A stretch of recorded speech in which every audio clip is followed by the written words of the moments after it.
This is the set of silver cufflinks and tie clasp by Burberry. Typical for Burberry, it's featuring mounted knight with a lens, and it's made of sterling silver. Though Burberry is a British brand, this particular set is manufactured in Japan for Japanese market. There is nothing bad in it.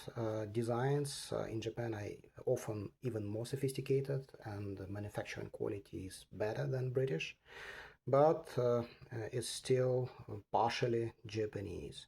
You can say so by the absence of British hallmarks. There is just silver 9 to 5 and some minor things like plastic box and this Ava mark, which is also talking for some Asian ancestry.